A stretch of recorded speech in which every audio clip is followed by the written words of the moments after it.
Bon,ដោយសារតែនៅក្នុងវីដេអូបទសម្ភាសន៍ដែលយើងនិយាយអំពីអាហារជួយឆ្អឹងបងនិយាយអំពី Thai Chi Walking ហើយហ្នឹងចង់ឲ្យបងបង្ហាញមើល Thai Chi Walking គឺធ្វើម៉េច Thai Chi Walking ហ្នឹងវាគឺជាការដើរដែលវាជាលំហាត់ប្រាណមួយសម្រាប់មនុស្សទូទៅដែលសុខភាពល្អទាំងលំនឹងទាំងឆ្អឹងដែលវាអត់ពុកសន្លាក់ដែលវាអត់រលាកសាច់ដុំវាអត់ស្វិតអញ្ចឹងទៅវាធ្វើឲ្យមនុស្សដែលមានវ័យចំណាស់ឧទាហរណ៍ថា60ជាង80ជាង90អីហើយយើងអត់មានត្រូវការជំនួយដែលថាយើងដើរអត់រួចឬក៏យើងដើរត្រូវការគ្រាខ្លាច់ដួលខ្លាច់បាក់ខ្លាច់បែកអីហើយជាទូទៅគឺពេលដែលយើងហាត់បានស្ទាត់ជំនាញគឺរយៈពេលវែងយូរទៅមុខទៀតទៅគេធ្វើឲ្យមនុស្សដែលអាយុប៉ុន្មានក៏ឆ្អឹងរបស់គាត់ដំណើរនឹងការទប់លំនឹងរបស់គាត់ហ្នឹងដូចមនុស្សអាយុ30ជាងទៅ40ជាងអត់ដូចថា80ជាងឬក៏70ជាងឬក៏90ជាងទេចាអញ្ចឹងវាអត់ត្រូវការជំនួយពេលយើងចាស់ជរាទៅទេចាបាទហើយហេតុអីបានវាសំខាន់ព្រោះអញ្ចឹងសំខាន់ត្រង់ថាចាស់ទៅចេះតែដួលទៅចេះតែបាក់ចេះតែបែកអ្នកខ្លះដួលទៅស្លាប់តែម្ដងក៏មានចាហើយអ្នកខ្លះដួលតែម្ដងឯងតែគាត់បាក់បៀលែងហ៊ានដើររហូតទៅជាអាជីពអាទេសទៅជាមានការគ្រារហូតហ្មងគឺបាក់ស្មារតីតែម្ដងអញ្ចឹងឥឡូវនេះខ្ញុំចង់បង្ហាញថាការដើរបែបណាដែលយកជើងតែមួយទប់លំនឹងក្នុងពេលតែមួយហ្នឹងត្រទម្ងន់ហើយអាជើងមួយទៀតហ្នឹងវាធ្វើអីគេអូខេអញ្ចឹងតាអញ្ចឹងទូទៅគឺជាការបោះជំហានដែលខ្លីៗហើយគេអត់ឲ្យយើងអោនក្បាលមើលជើងយើងទេណាហ្នឹងហើយអញ្ចឹងឧទាហរណ៍ថាឥឡូវហ្នឹងខ្ញុំប្រើជើងឆ្វេងទប់លំនឹងហើយត្រទម្ងន់អញ្ចឹងខ្ញុំយកជើងស្ដាំហ្នឹងបោះទៅមុខហាជើងស្ដាំខ្ញុំទៅហ្នឹងគឺវាអត់បោះឆ្ងាយទេ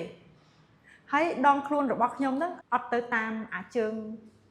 ស្ដាំនឹងដូចយើងដើរធម្មតាគឺនិយាយរួមដងខ្លួនរបស់ខ្ញុំហ្នឹងគឺឲ្យអាជើងឆ្វេងហ្នឹងត្រទម្ងន់ផងទប់លំនឹងផងហើយអាជើងដែលខ្ញុំបោះទៅមុខជើងហ្នឹងគឺអត់បានត្រទម្ងន់ហើយក៏អត់បានទប់លំនឹងដែរអញ្ចឹងវាទៅខ្លួនវាអញ្ចឹងវាស្ទាបវាដឹងហើយបានវាទៅហើយពេលហ្នឹងគឺយើងផ្ទេរទម្ងន់របស់យើងពីជើងឆ្វេងទៅជើងស្ដាំអញ្ចឹងពេលដែលយើងផ្ទេរទម្ងន់ទៅជើងស្ដាំហើយអញ្ចឹងយើងទប់លំនឹងឲ្យជាប់ហើយយើងលើកអាជើងមួយនេះអញ្ចឹងយើងស្ទាបយើងធ្វើអីធ្វើទៅយើងចង់ធ្វើអញ្ចេះក៏បានចង់ធ្វើអញ្ចេះក៏បានចង់ធ្វើអញ្ចេះអីហើយចាំយើងបដូរទម្ងន់មកពីជើងស្ដាំមកជើងឆ្វេងវិញអញ្ចឹងហើយយើងធ្វើអញ្ចឹងរហូតពីឆ្វេងទៅស្ដាំពីស្ដាំទៅឆ្វេងហើយពេលដែលយើងត្រូវបត់ក៏យើងបត់តែត្រទម្ងន់តែជើងមួយឧទាហរណ៍ថាខ្ញុំត្រជើងស្ដាំអញ្ចឹងគឺខ្ញុំទប់ទម្ងន់តែជើងស្ដាំអញ្ចឹងទៅខ្ញុំធ្វើចឹងហាជើងឆ្វេងហ្នឹងក៏ខ្ញុំយកវាគ្រាន់តែទប់ចតុលតិចដើម្បីខ្ញុំពវល់កែងជើងកុំឲ្យដួលអញ្ចឹងខ្ញុំទៅទៀតហើយមានន័យថាខ្លួនខ្ញុំហ្នឹងទម្ងន់ដងខ្លួនទាំងមូលគឺខ្ញុំទម្លាក់ទៅជើងតែលើជើងតែមួយខាងទេពេលដែលខ្ញុំបោះជើងទៅមុខ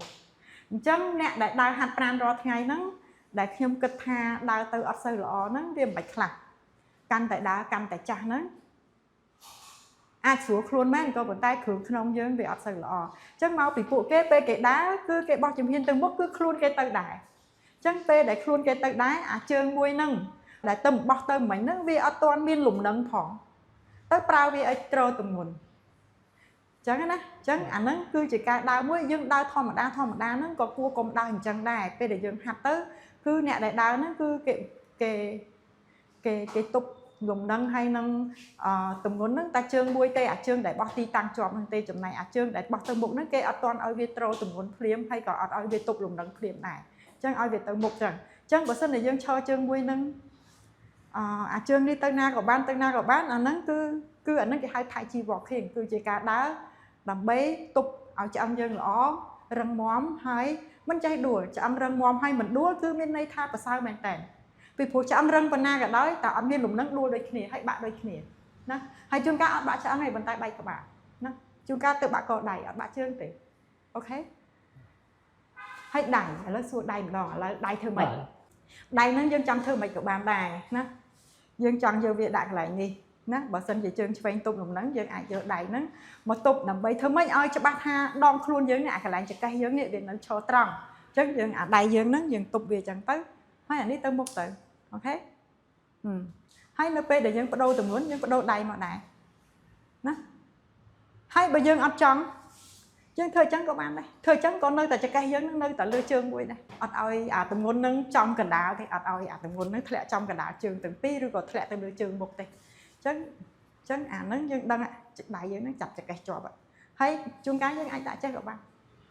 ដែរដើម្បីឲ្យដឹងថាកន្លែងនេះគឺជាគោលចង្កេះអញ្ចឹងអាកន្លែងគោលចង្កេះហ្នឹងដាក់វាអញ្ចឹង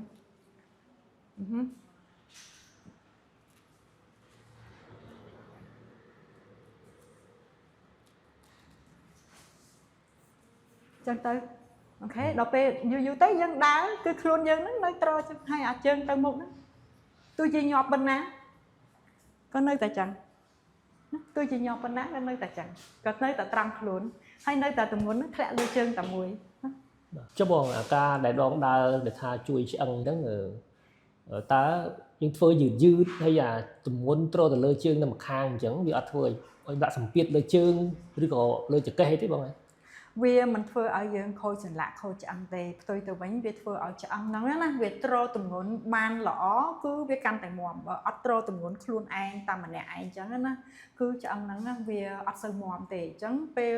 ដែលយើងឲ្យវាឈរម្នាក់ឯងអញ្ចឹងវាជាសញ្ញាប្រាប់ថាអ្នកឯងត្រូវតែប្រឹងឲ្យរឹងមាំមួយទៀតពេលដែលយើងដើរអញ្ចឹងអាសាច់ដុំហ្នឹងវាជួយទប់តាមសាច់ដុំបេះគូសាច់ដុំខ្នងសាច់ដុំល្អទៅគៀកចេញពីគល់ចង្កេះទៅដល់កផ្លូវនេះអាគៀននេះអាកពួនជើងនេះអញ្ចឹងវាធ្វើការអញ្ចឹងអាសាច់ដុំហ្នឹងក៏វាអត់ស្វិតតសៃវានឹងក៏វាល្អហើយអាតសៃប្រសាទដែលតពីបាត់ជើងទៅខួរក្បាលហ្នឹងវាមានប្រាជ្ញាវាវៃរស់រវើកណាហើយអញ្ចឹងឆ្អឹងក៏អត់ពុករឹងមាំជាងមុនណាហើយបើទោះជាពុកតិចហើយក៏វាជួសជុលបានអ្នកខ្លះគេដើរពី3ខែទៅពី3ឆ្នាំគឺឆ្អឹងរបស់គេគឺវាមាំដូចនៅក្មេងវិញហើយគឺនិយាយពីម៉ាស់របស់ឆ្អឹងទម្ងន់របស់ឆ្អឹងហ្នឹងគឺធ្ងន់ជាងមុនហ្មងមិនមែនឆ្អឹងហ្នឹងស្រាលទេចាជាទូទៅគេគួរធ្វើរយៈពេលប្រហែលប្រចាំថ្ងៃបងប្រចាំថ្ងៃហ្នឹងយ៉ាងហោចពេលដែលយើងធ្វើម្ដងឲ្យបានយ៉ាងតិច5នាទីទៅ7នាទីអីហើយមួយថ្ងៃបើយើងធ្វើបាន2ទៅ3ដងក៏ល្អដែរហើយជាពិសេសបើខ្ញុំវិញខ្ញុំធ្វើម្ដង5ទៅ7នាទីហ្នឹង2ដងព្រឹកម្ដងល្ងាចម្ដងណាក៏ប៉ុន្តែពេលថ្ងៃហ្នឹងខ្ញុំឆ្លៀតធ្វើយ៉ាងហោចណាស់បាន4-5ជំហាន10ជំហានអីចឹងហើយ4-5ជំហាន10ជំហានហ្នឹងមានពេលខ្លះខ្ញុំធ្វើបាន4-5ដងហើយបើអត់បានធ្វើខ្ញុំគ្រាន់តែឈរនិយាយមួយអ្នកផ្សេងក៏ខ្ញុំឈរហ្នឹងក៏ខ្ញុំផ្ទេរទម្ងន់បានដែរខ្ញុំឈរអាជើងហ្នឹងឲ្យជើងមួយទប់ទៅហើយអាមួយទៀតខ្ញុំដាក់ជើងនៅកន្លែងណាមួយអញ្ចឹងណា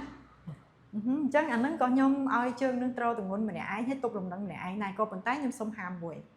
ណាខ្ញុំសុំហាមមួយកុំរបៀបឈរអញ្ចេះហើយឲ្យអាចង្កេះនេះវាចនេះអាចង្កេះនេះវាចគឺវាអាចវាចដល់ខ្នងណាហើយវាអាចខ្សោយសាច់ដុំហើយអាតាគៀករបស់យើងហ្នឹងអាចឆ្អឹងតាគៀកហ្នឹងក៏វាចេះកាំងក៏វាចេះរលាកក៏វាចេះឈឺដែរអញ្ចឹងពេលដែលយើងប្រយុទ្ធវាអញ្ចឹងណាពេលយើងអង្គុយឈរច្រើនចង្កេះវាអញ្ចឹងណាអ្នកឃើញទេវាកន្លែងនេះក៏វាដំណគ្នាមិនត្រូវអូខេហើយពីកញ្ចក់គូទៅដល់ក្បាលក៏វាមិនត្រូវអូខេហើយនៅអាគៀននេះក៏វាមិនត្រូវហើយអាតាគៀកនេះចូលក៏មិនត្រូវអញ្ចឹងបើយើងចង់ឈរយើងឈរជើងមួយអញ្ចឹងយើងបោះអាមួយនេះទៅមុខឬក៏យើងបោះវាមកក្រោយណាឬមួយក៏យើងគ្រាន់តែ relax វាឲ្យវាទៅខាងណោក៏ប៉ុន្តែខ្លួនយើងនៅត្រង់ទាំងអស់ណាចង្កេះយើងហ្នឹងគឺដៃរបស់យើងហ្នឹងគឺថ្លឹងឲ្យវាស្មើអញ្ចឹងថ្លឹងឲ្យស្មើដូចដងរែកស្មើដងជីងស្មើអញ្ចឹង